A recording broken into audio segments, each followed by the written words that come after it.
Hello and welcome, ladies and gentlemen, to the Grand Principality of Sylvania. I'm only joking. Welcome to the first Let's Play campaign that I'm attempting to do of Total Warhammer. As you can see, we are playing with the Vampire Counts. We started with the legendary Lord Manfred von Karstein. Very handsome young man, as you can see. Chrome domed, up to fuck. Quite simply, he's the vampire version of Lex Luthor in the Warhammer fantasy world. Yeah, not quite, but still, I think he looks like Lex Luthor. Last turn, unfortunately, I had a bit of an error on my recording. A couple of things I was messing with on NVIDIA's Shadow Play, and it kind of screwed it up. So I've decided my previous recordings we'll ignore. We'll pick it up from where we've left off because it's been a fun campaign so far, and there's still an awful lot to go. We've still got the Empire to completely eradicate. We've still got Bretonnia and the Dwarves to fight. The only thing that has been completely boxed off thus far is Chaos, and I'm sure some of you have already seen Chaos and whatnot, and I'm sure at some point I'll probably Let's Play one. But having a quick gander around, as you can see, just to introduce where the campaign started for those who don't know.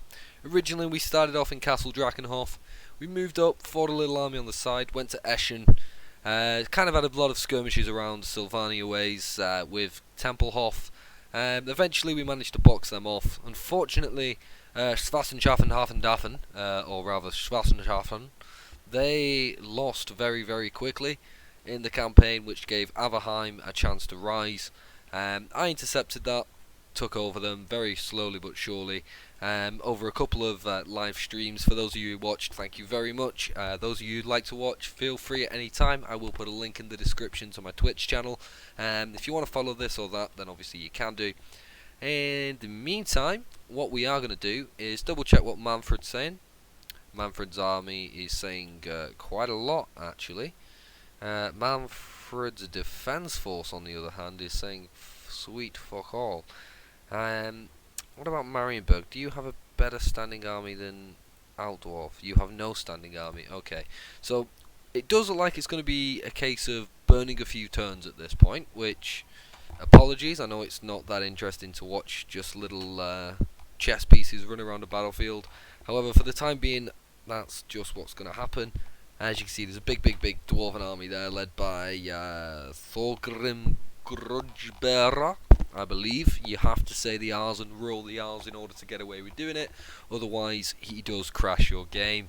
Other than that, I'm thinking next, after we conquer the Empire, we're probably going to have to take on the Dwarves. As last time I checked, the Dwarves do not have any allies with anyone like Bretonnia or anything like that. They are only allied with the Empire and a couple of other Dwarven Karaks. So what I am thinking of doing is focusing on taking those out. Oh, we got a cheeky little level up for our Vampire Countess. Yeah, I was thinking of focusing more on taking those out.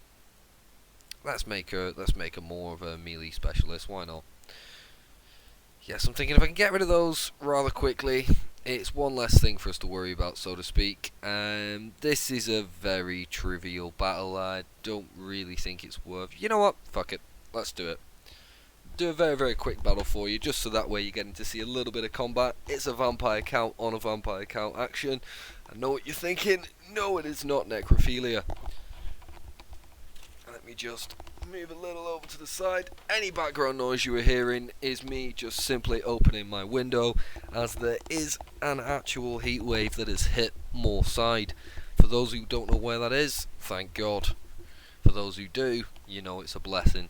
Normally we get nothing but non-stop rain. But just while the game loads, you can see we are fighting Leopold von de Hall. He's got some Carnwraiths, very decent units, some Graveguard, some Skelly Elitons, bats. Now, fun fact actually, these bats, not a lot of people know this, the bats that they actually put in this game are the same bats that were able to lift child Bruce Wayne out of the well in Batman vs Superman. Now that's a fact that's definitely 110% a fact and not a fiction.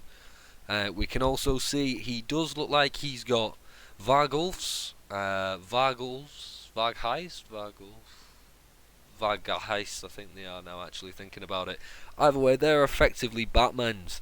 If you've seen Batman Begins, when everyone gets dosed up on the super scary toxin and people start looking like, well, people start looking like Batman.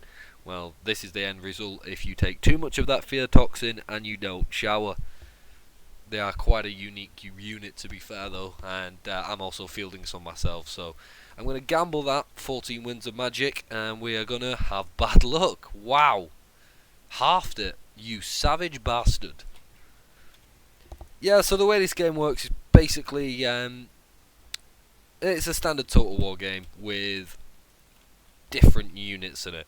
Now, that may sound like it's the most vague of a response and half-assed of a response that you could possibly hear, but I didn't mean to be sarky. It just quite literally is like every other Total War. The only difference is the fact that creatures in this game have slightly different rules to creatures in the real world. What I mean by this is real world has morale undead, e.g. these guys do not. So what they have in place of morale is a system called crumbling. I'm sure some of you have already seen it, and if all goes well and to plan, then we're going to actually get a case of crumbling very early on in this game, because the end goal is, let's actually add you, and you, and lock that formation, why not? So what we will do is we'll move these in a nice simple locked formation way, like so. Vamps are fantastic at just overwhelming enemies with sheer numbers, but they also have a drawback. So as you can see, these are the bats that lifted up Bruce Wayne. They're doing a fantastic job there. These are what I was talking about. Let's see what they're called. Vargheists. So yes, I did finally get it right. So yeah, as you can see, you take too much toxin, you grow a little more hair in certain places, like on the back of your head. I mean, it's quite the mohawk. Over the years, I've never really fancied a mohawk myself, but a few of my friends have had mohawks, and I'll be honest, they've never had one to the scale of that. That's next level. He's also fielding some Calm Wraiths. Now, these are actually fantastic units. Absolutely fantastic. They don't have armor. However, they're ethereal. So, weapons that aren't magical don't do as much damage. Again, he's got Graveguard, which I also have Graveguard. They're very pretty units. So, having a quick gander there, it looks like my master plan did not work. Looks to be like he's going to be a lazy bastard and just stay there.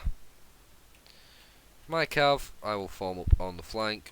My ghouls, I'm just going to send running in like madmen. My Vargheists are getting eaten alive by his Vargheists. There's got to be some kind of crime being committed there, surely. If there is, by all means report it to your nearest vampiric police station. Well shit, as you can see here, we are actually now suffering from crumbling effects on our units, which is actually quite a problem. So what I'm going to do is, we don't want Invocation of Nehek, we want one that's going to heal. That one does heal, so it is Invocation of Nehek. If only I knew, right? So straight away, these are ethereal, so it's going to cause us a little bit of problems. But what we will do to make life nice and simple is kill the bloody Necromancer. It is in all situations the easiest and most effective way to win this game. Plus, Necromancers, if they're not my Necromancers, they're not the nicest of people, particularly not in the world of not Warcraft, that's a completely different universe, but in the world of Warhammer, they're not the best people to be hanging about with, although Vampizzles seem to go hand in hand with them. And so as you can see, this is what I mean about the Calm Wraiths. They don't have armor. They are suffering from crumbling because I have the units surrounded. This is the mechanic I was explaining before, because undead don't have morale. Think of it as your necromancer is physically keeping everything alive. So as you can see, the enemy lord is dead. So what you'll start to see now is his entire army come out with these little like browny purpley gassy farts. That's to symbolise the crumbling mechanic. They will just all start to waver now and drop very, very quickly, and then it will be pretty much a game of G to the G. In the meantime, they've been dealt with as well. So yep, that's it. The absolute game is done. As you can see, they vanished into a beautiful little cloud of sparkles, which is what every vampire count needs. If you don't believe me, reference one of the Twilight books, have a little scan through, and you will see that every vampire needs sparkly skin. It's the only way that they can get out of bed in the morning or evening, however way you wish to look at it. So, nice little simple battle there. Wasn't expected that one to be anything kind of special, to be honest. We're in the not late stages, I'd say mid stages of the game. As I mentioned before, Chaos has been completely obliterated, so unless they reappear, which would actually kind of, I suppose that'd suit Chaos's means and ends, to be honest. If you look at them in the lore, they do have a habit of creating storms of chaos quite frequently. So unless they reappear with some kind of a nasty vengeance, then we should be pretty much set for life. In terms of what I will be doing for future episodes, I will be doing, will be open to suggestions rather, with regards to what campaigns we play, if we do multiplayer battles, things like that. If you yourself want to have a multiplayer battle against me, or few people, we'll get 3 or 4 of us, by all means I can get it, stick it online, we'll do a couple of battle reports, do kind of army lists, and we'll see how it goes. Campaign wise though, I have already had a campaign with the Empire, not the Emperor. I started with a legendary lord, which is Karl Franz, which is actually the Emperor of the faction. Unfortunately though, we did have a little bit of an issue where I'm one of the unlucky bastards who is having a turn 173 crash error on that campaign. So I decided I've got nothing better to do with my life. I will restart a campaign. I won't do it as the Empire, I'll do it as someone else this time. So we decided to give the Vamps a go, and I'll be honest, so far absolutely terrific. So as you can see, Lieber von Holstein, fantastic general for me. He's now back on the scene. Let's give him more of a devastating charge. I want him to also become quite a good melee combatant, just because I think it would be immeasurably beneficial. Decisions. We could take that. Could go and take that now, but I don't think it's really worth it, to be honest. It's not going to give us the province. So instead what we'll do, we'll wait out in Marienburg for a little bit longer. Make sure we can get more vampiric corruption being spread. As you can see, there's quite a lot over there, quite a lot over here. Only 1% over here though, which is interesting. We are slowly but surely. Yeah, anyway, that's interesting. I think that must be there because Chaos were the ones that destroyed it. Otherwise, normally it'd just look like, well, a normal ruin. It wouldn't have like a warp gate above it. So I wonder if that means that Chaos will be making another appearance. So I'm guessing that I do not actually need to have these guys still down here now for the quest. So I will pull these back up north because, well, I don't see the point in not doing. Vampires and the like need their little minions. We will also pull her up. She'll be a nice addition to Kemmler's army. Probably put her in as a melee specialist. I believe I've been specking her out that way. Let me just double check. Nope, I have not. I've been specking her out as an assassin. Well, either way, be nice to have an assassin in the midst. Karag Domar, we will upgrade. All about development. As you know, vampires cannot get enough of development. All they want to do is better the lives of everybody around them, and anyone who says they don't is telling you lies. Manfred von Kastein, vote for him as your president. So we will upgrade the city of Wurtbad. definitely not a bad idea. It's definitely one of the best ideas we've ever had. And we will... Ooh, we're going to get more money if we build more of these. So, yes, they're expensive to build, but it's also a shit ton more money. And it also allows us to get the pretty monsters. So we will definitely do that. We may as well, now we're getting the vampire crypts to allow us to build that as well. So we have just gone and spent an entire 30k, but as you can see we are making 5 and odd per turn, so nearly 6 in fact, and very soon it will be over that. That is with 3 armies in the field, 2 of them full, 1 of them not quite so full, but it does have more elite units in it.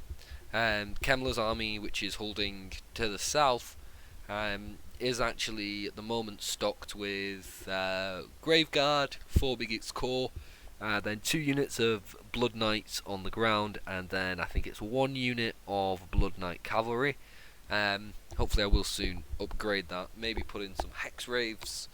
I believe they're pretty good shock cavalry units, as they're pretty much like the Khan Wraiths, so they're ethereal beings, ethereal beings, so they're kind of floaty around, sparkly as fuck, not hit by physical weapons that often, so magic can fuck them up quite significantly, but if they don't have magic, then you're pretty much laughing. So yeah, he's also got a Terrorgeist and 2 Vargheist, so, oh, and a White King, I completely forgot about that. So overall, he's quite a strong army, and quite a lot of support actually there. Oh, border princes, you little minxes. I was not expecting you to be in my land so much. So we have 2 choices now. We could take Carrierburg, but I don't really think that's the best bet. Oh, hold the phone. Yes, it is. By the looks of things, that is the new capital of the empire. So if that is the new capital of the empire... Okay.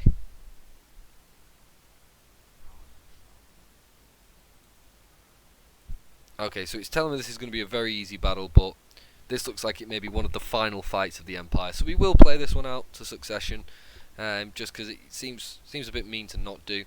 I don't know how much further up north the empire are, but since that was showing the images of being the capital with a little extra ornamentation around the heraldry, then I can only assume that that is probably one of the last 4 or 5 settlements they've got, if it chose that, which is quite interesting.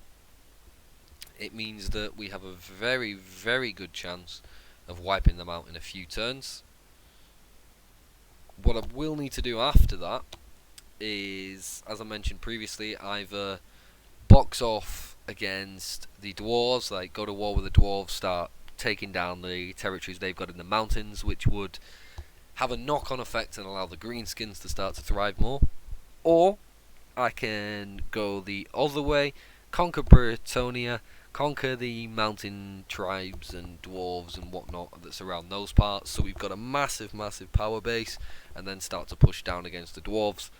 The only fear I've got is if I do start to push south too quickly, or do go into the mountains too quickly, that the Vargs and Scalings will just once again be massive wankers, and not necessarily be as hench as a Storm of Chaos is.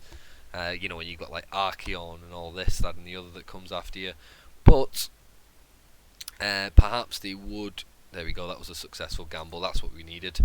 There's a good chance that they would cause me some problems nonetheless. Like, even if it's just popping in and raiding a settlement, it's not very good to do. It's very annoying, really. So, apologies for my yawn. As you can see, I did not get enough sleep last night, which is nothing new. So what I will do is move my forces over here. So we'll have all our flyers together, forming an absolute bastard of a force, and we will just send those charging straight in. We'll get our core units together, like so. We will have our Vampire Blood Knights, which I mentioned before. Look at that model. For a modification that's been done, that is absolutely beautiful. I'm a big fan of it. I think the work that the modders have put into this game already is phenomenal. So by all means, please keep up the hard work. I'm dying to see what crazy creations people come out with more. And I believe this should be about it. So without further ado, let's rock and roll. So it looks like, yeah, their armies are reinforcing somewhat, but let's be honest, we've got Flying Dragon Batmen. There's no real contest, and we've got vampires on pretty horses. As you can see, they're pretty quick, pretty strong cavalry. They look damn cool, especially when compared to these, which are just standard mounted skeletons. Again, this is another modded unit. Normally, the only mounted units you can get in this game are things like Black Knights. Which Black Knights are really cool units. They're just a little expensive in my opinion for what you get. I mean, there's nothing particularly fancy that comes out of them. They're alright. They're not that good.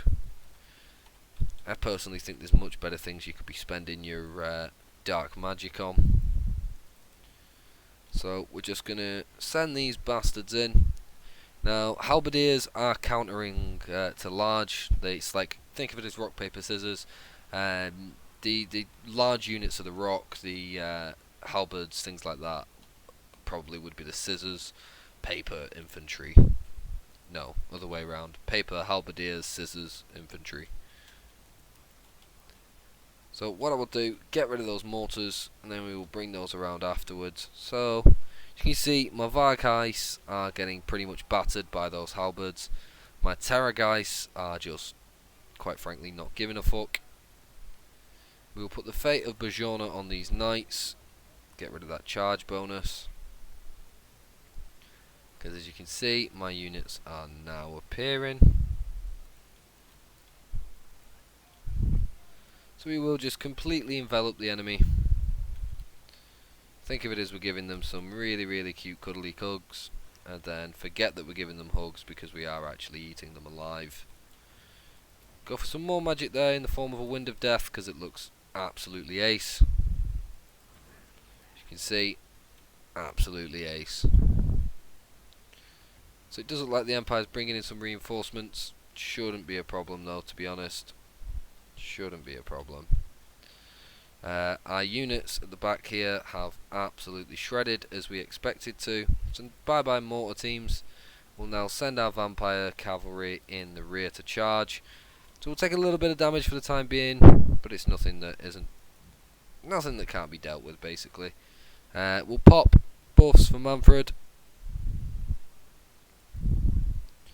I have no idea who I've just buffed, but somebody just got buffed. We will buff this Terrorgeist with increased speed because why not once? It'll be fun.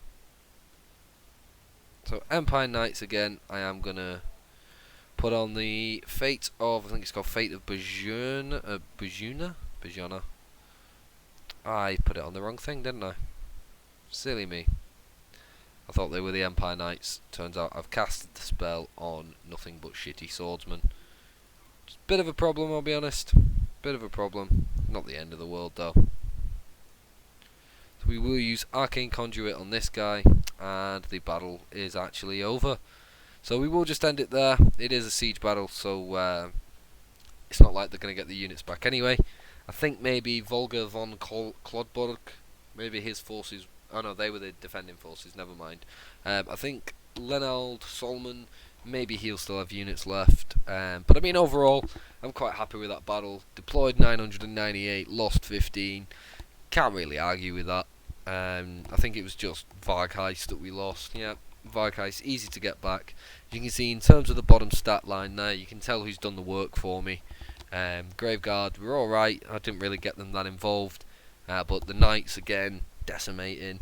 The Vargheist, Vargulf, Vargheist, Terrorgeist, all those terrors and little heists that were going on definitely did the work. So overall, I'd say in terms of a campaign, it's not necessarily not necessarily over yet. There's still multiple people that I've got to fight, multiple people that can beat me, but it looks like that we are getting to the end of the short campaign rules, and it does appear that the Empire will soon be dealt with, which I'm sure some of you would probably be interested to just see some actual fun gameplay where we're going, taking on the entire world, rather than me spending the first 100 and odd turns as I've done, building up building up a good economy, building this, that and the other. I'm just trying to give you the content which is the funnest, really.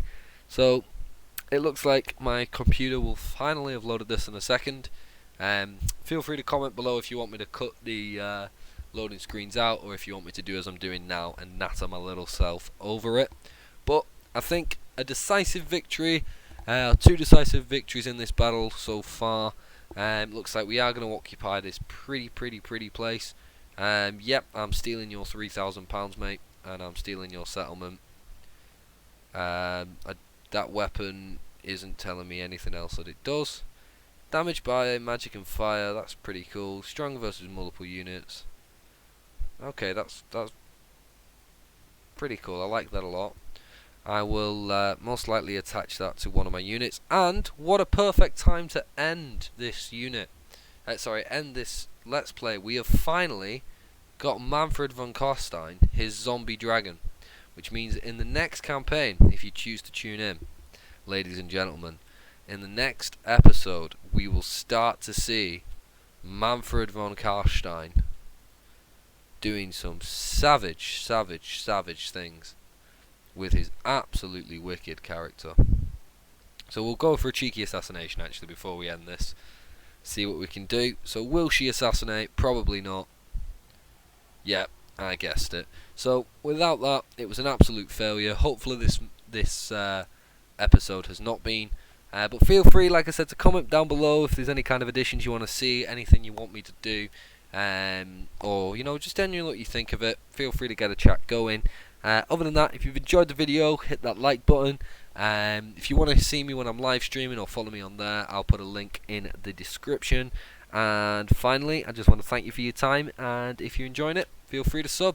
Thank you very much. Goodbye.